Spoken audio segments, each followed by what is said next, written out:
All rise. Hear ye, hear ye, hear ye. Supreme Court of Florida is now in session. All have cause to plead. Draw near. Give attention. You shall be heard. God save these United States, the great state of Florida, and this honorable court.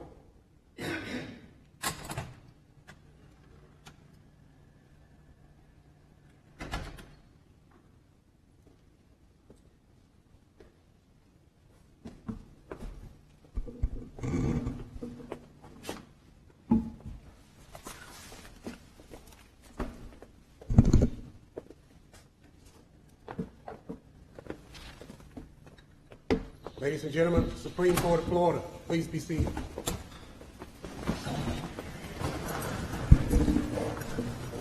Good morning and welcome to the Florida Supreme Court.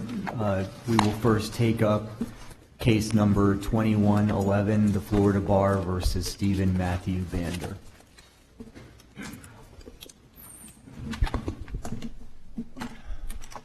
May it please the court, good morning. I'm Culver Smith. I represent the respondent, Stephen Vander, who's seated here at the council table. Mr. Vander is a 24-year member of the Florida Bar with no disciplinary record. Your Honors, this case cries for perspective.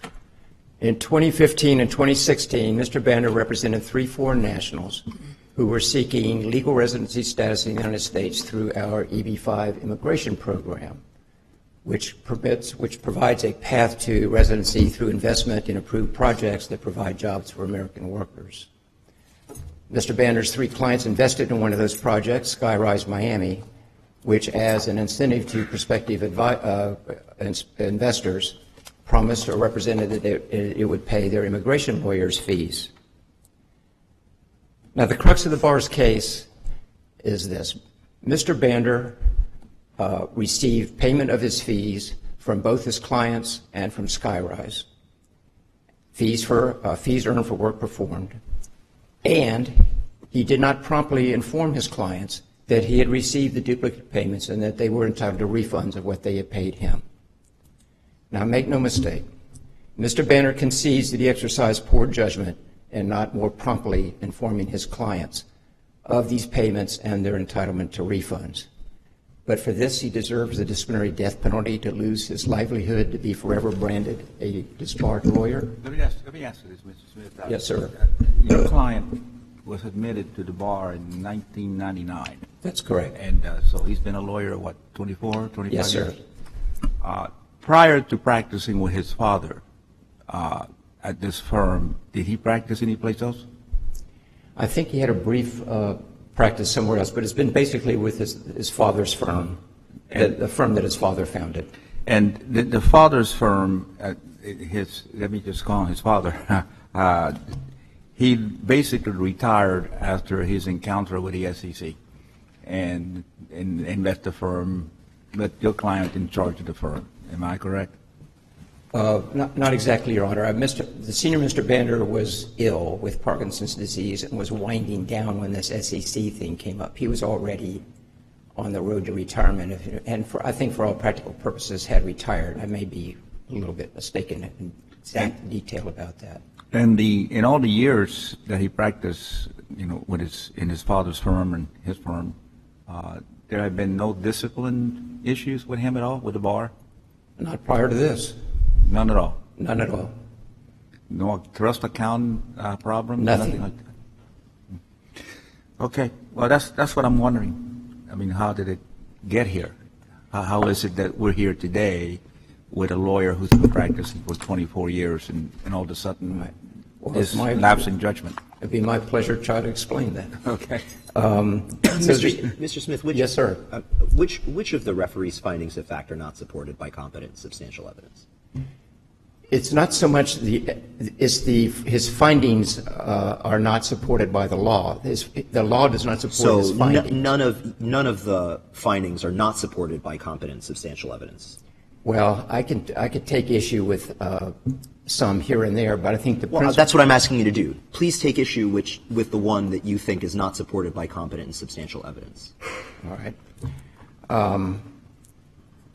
Well, most of this is the red herring stuff that the bar threw, that he He found that Mr. Banner was on notice from the 2015 cease and desist proceedings from the SEC that he was not entitled to receive compensation from an EB-5 entity. That is just not true.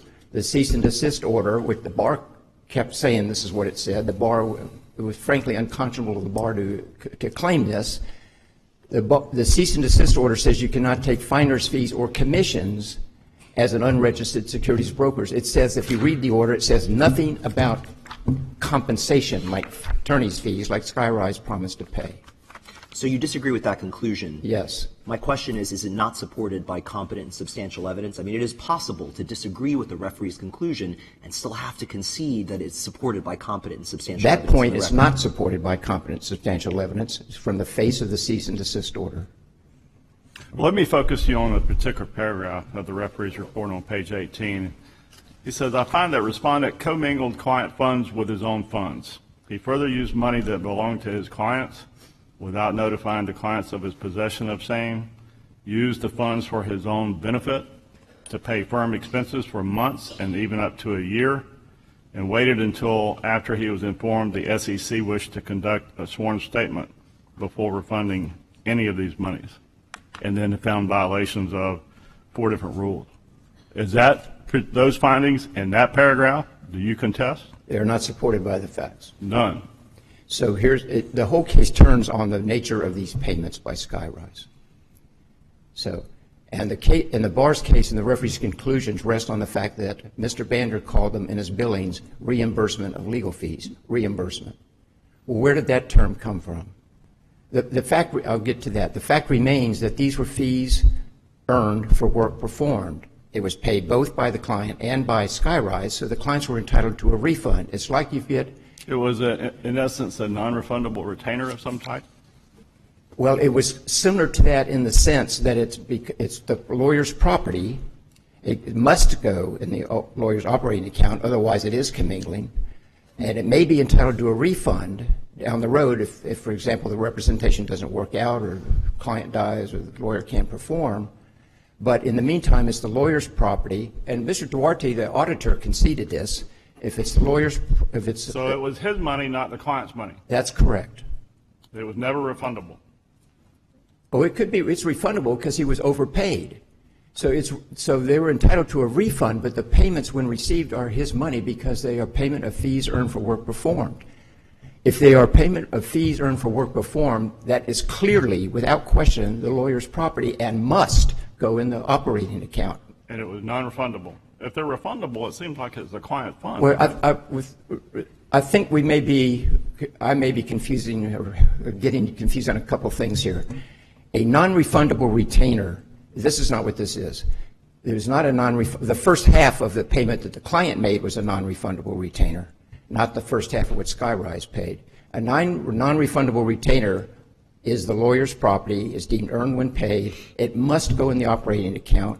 It's the lawyer's property. The lawyer can spend it any way he wants, but if for some reason the representation doesn't work out, the services aren't delivered, it might be subject to refund. Is that the funds that's subject to this particular paragraph? Is that the characterization you're saying? Yes, that's sir. What this is?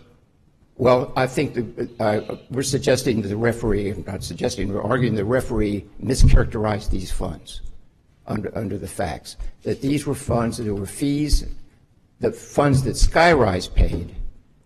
The first half, here's what happened. Hank Adorno said, we're not signing a written fee agreement with you, even though we promised to pay your fees. So what am I supposed to do, Mr. Vander says, to get these fees that you promised to pay? You had to get them paid by Skyrise.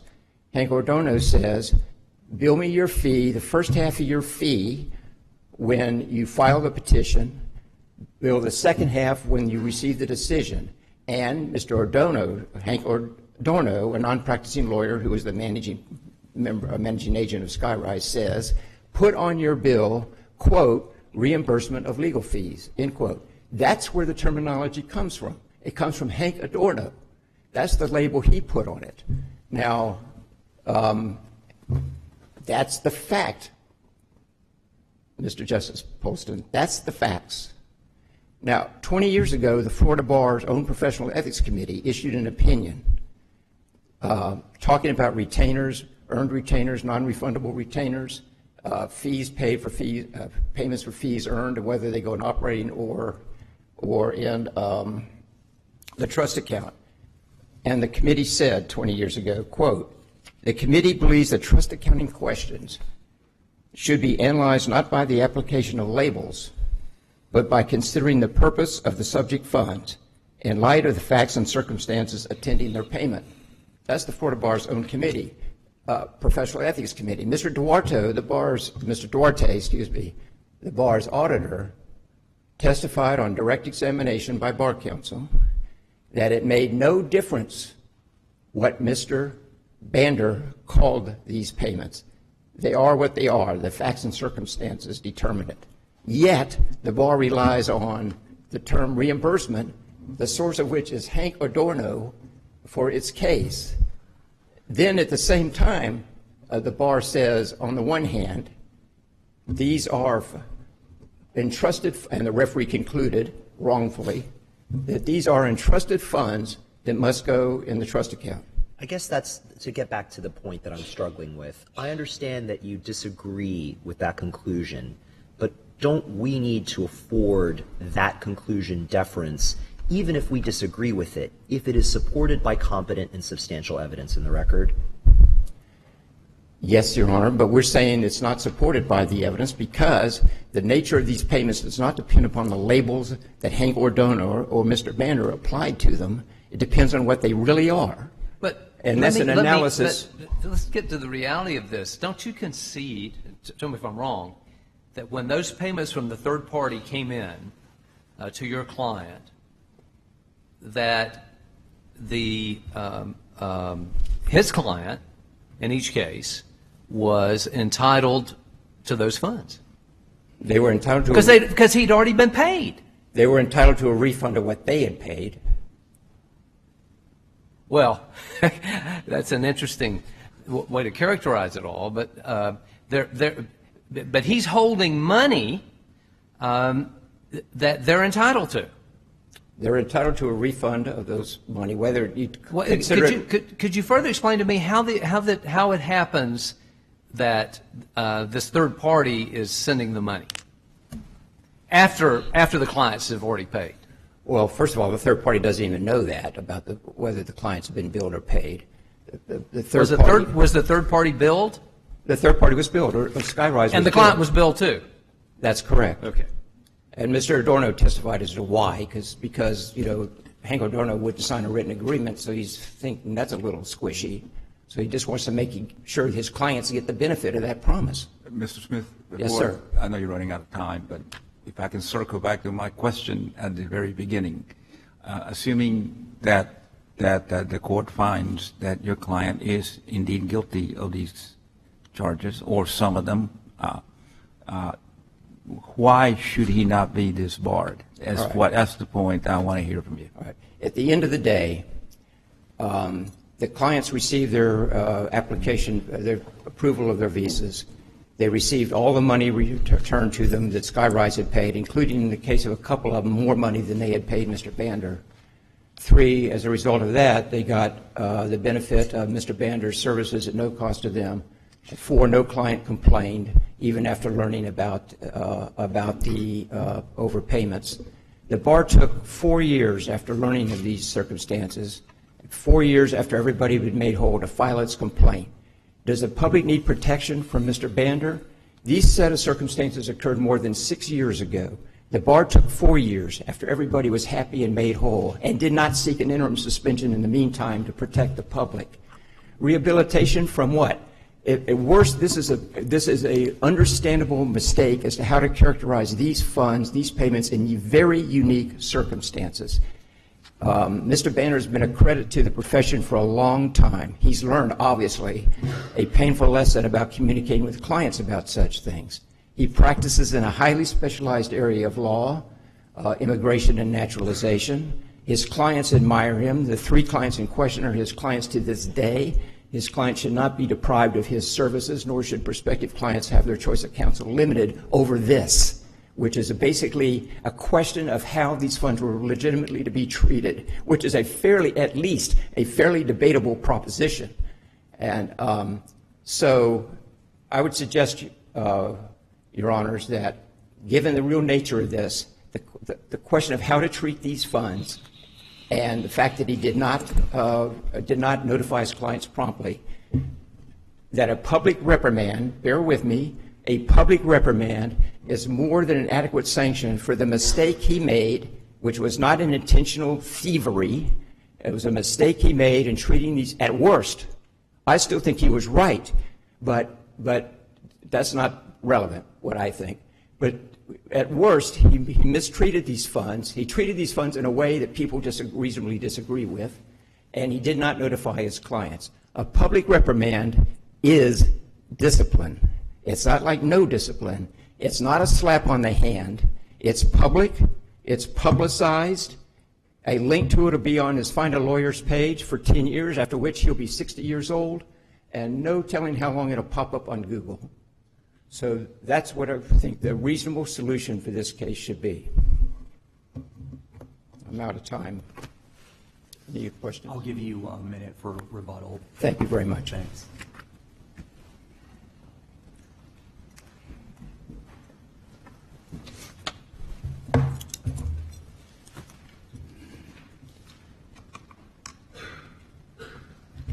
Good morning. My name is Tiffany Roddenberry, and I represent the Florida Bar. May it please the Court. This is a straightforward case. Mr. Bander failed to place $90,000 of client funds into a trust account.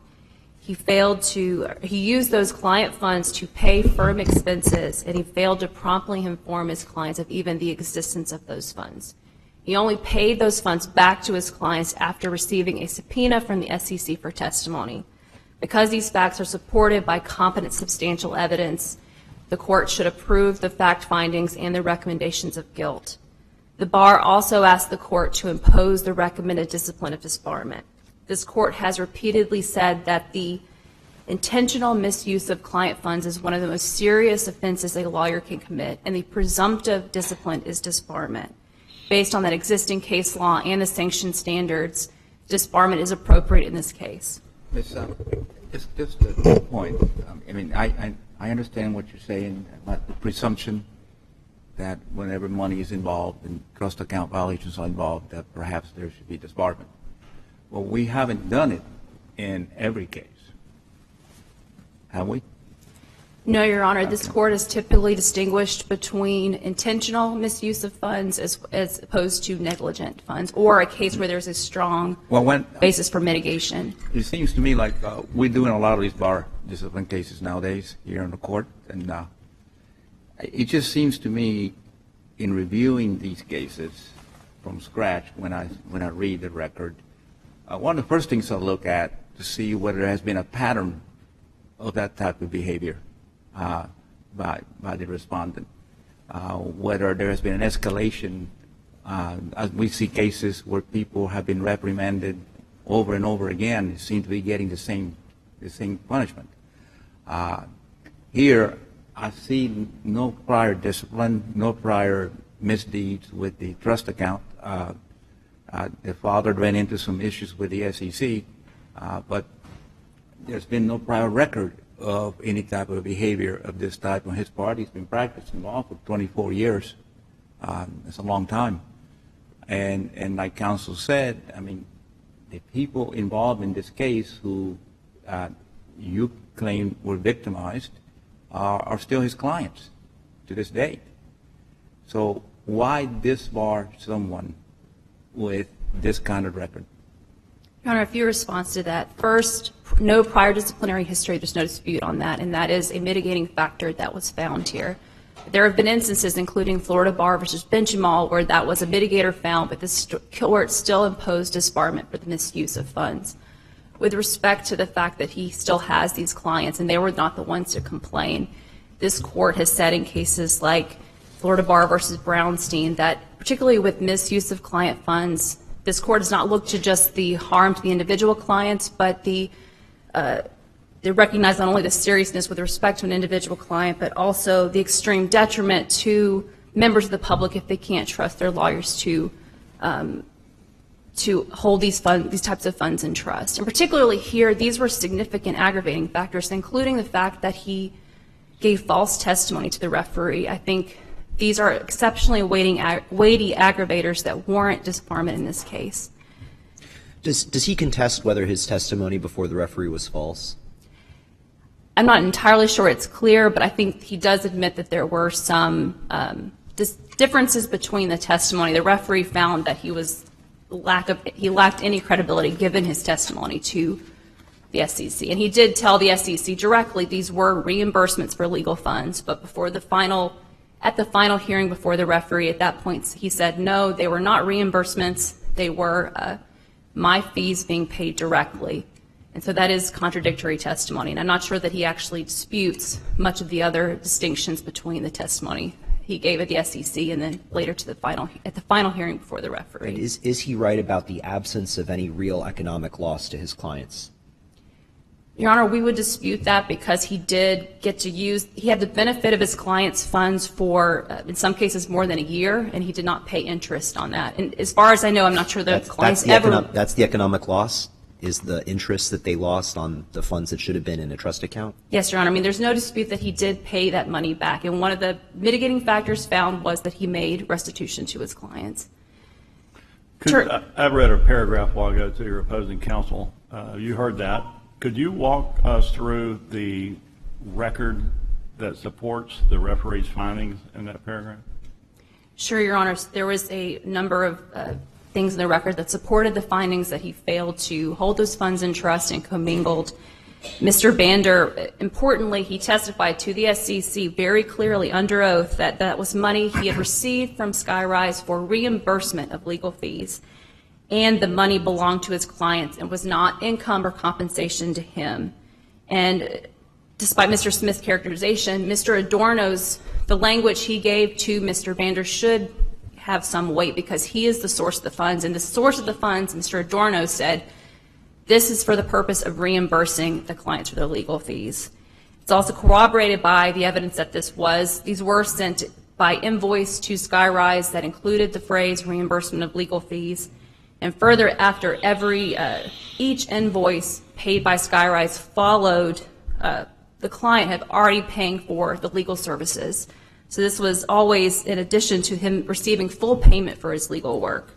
And consistent with the view that these were client funds, at the end of the day, when the SEC subpoenaed him for testimony, soon thereafter he sent the money to his clients. He didn't indicate at that point that no, this was duplicative payments that are owed to me. He said, after looking at the records, we realized there should have been a reimbursement to you from Skyrise, and here's the money. Further, his initial response to the bar's inquiry letter in October 2017, he indicated at that point that the funds from Skyrise were reimbursements to the clients and not fees being paid directly to him by Skyrise. Further, his bookkeeper, Ms. Allen, confirmed that she was directed by Mr. Bander as to how to characterize these funds on the invoices, on the internal accounting documents, as well as in tax returns. And all of that was consistent with the view that these were funds that were owed to his clients and not income or compensation to him. This is not the bar's spin or creative labeling. This is the evidence of the purpose and nature of these funds, which were that they were client funds and that the purpose was to reimburse his clients, to pay his clients back for the legal fees they had already paid him. And the only contradictory evidence is Mr. Bander's testimony at the final hearing, where he said for the first time that these represented fees paid directly to him for legal work and that they were not client funds. But the referee was entitled to discredit that testimony as devoid of all credibility based on his prior testimony under oath to the SEC. I wanted to... Is the respondent entitled to any kind of reliance on Mr. Adorno as a matter of law? I don't believe so, Your Honor. I'm not sure that Mr. Adorno's statements to him, I don't know that he was offering legal advice or anything like that. It was just the source of the funds telling Mr. Bander how these should be treated and how he wanted that the purpose was to reimburse clients. And so that I'm not sure that he was entitled to rely on Mr. Adorno's characterization of that. I wanted to briefly touch on one of Mr. Bander's counsel brought up, the fact that the referee did not find unreasonable delay as a mitigating factor. But Importantly, the referee found that there was not specific prejudice as a result of the delay, which has been required by this court in order to find that mitigating factor. The only purported prejudice Mr. Bander identified as that resulted from the delay is the fact that he was unable to preserve the testimony of his father, who passed away in 2018. However, the testimony that he says he would have preserved is irrelevant to these proceedings because this is not about the earlier SEC proceeding involving his father or the law firm. It is about Mr. Bander's own conduct in handling these Skyrise payments in particular, and his failure to put those into a trust account and his failure to notify his clients of even their existence until he had been subpoenaed by the SEC. You said earlier that one of the harms we're supposed to weigh is the public's lack of confidence in a lawyer. In light of that, what are we to make of the bar's decision not to seek an interim suspension in this case and to continue to allow this man to practice? It doesn't seem like he was much of a threat to the public, was he? Your Honor, certainly in this case, he had paid back the funds, and under the rules, there's a very specific requirement that has to be shown to pursue an emergency suspension, and that great public harm was not demonstrated here. However, this court has disbarred attorneys, including in Florida Bar versus Merck, even where there wasn't emergency suspension pursued. Your Honors, this is not a case in which there is less culpability on the part of the respondent or a substantial case for mitigation. And for all those reasons, the bar suggests that disbarment is the appropriate discipline, and we ask you to approve the report of referee and the recommendations of guilt and impose the recommended discipline of disbarment. If there are no further questions, thank you. Thank you. May it please the court. A couple quick things. Yes, during the testimony of the SEC, which was under unique circumstances, and the evidence has been presented about that, it was in response to a subpoena that had to do with something called In Re American Life, not In Re Bander. Yes, he did refer to these payments as reimbursements. He also, just as often, if you read the transcript of that statement, referred to them as refunds. And he more than once said that these were refunds to which my client was entitled. So the terminology went back and forth throughout all of that testimony. The subpoena, this is spin. They can deny it's spin, but this is spin. They say that he refunded this money only because he got the SEC subpoena. He explained why he refunded the money then. Is because of the 2015 experience with his father, where they had to disgorge $250,000 to the SEC, which of course the government gets to keep, not give back to the people harmed. So he wanted to make sure his clients got that money in case the SEC was going to pull some kind of disgorgement thing on them. So, but I mean, are you implying that he would have kept it? I mean, I don't understand. I mean, he obviously was double paid, regardless of whether you know, how you're characterizing it now. I mean, it seems like the reasonable inference is that he was going to keep the money until the subpoena came in. His testimony is, and I'm not trying to state this exactly, is that he was waiting, and this is a mistake. This is poor judgment. We concede that. He was holding on to the money. He was going to let them know once their approvals came in to see what they wanted to do then. Because there's another step. You get the application approved. You actually have to take another step to actually get the visa issued. That was his testimony. That's why. You know, you started off your argument. We can shake our heads at that. You started off sounding like you were going to argue mainly for some kind of leniency, and it's almost like you're making it worse by perpetuating this very implausible account of what was going on. But I'll give you 15 seconds to close. The counsel just said maybe Mr.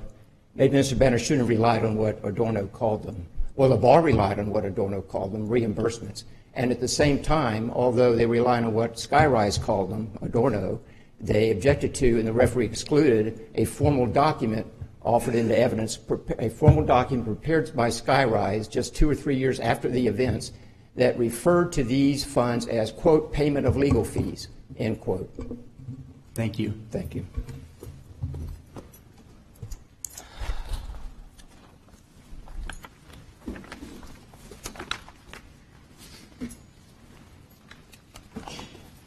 Okay.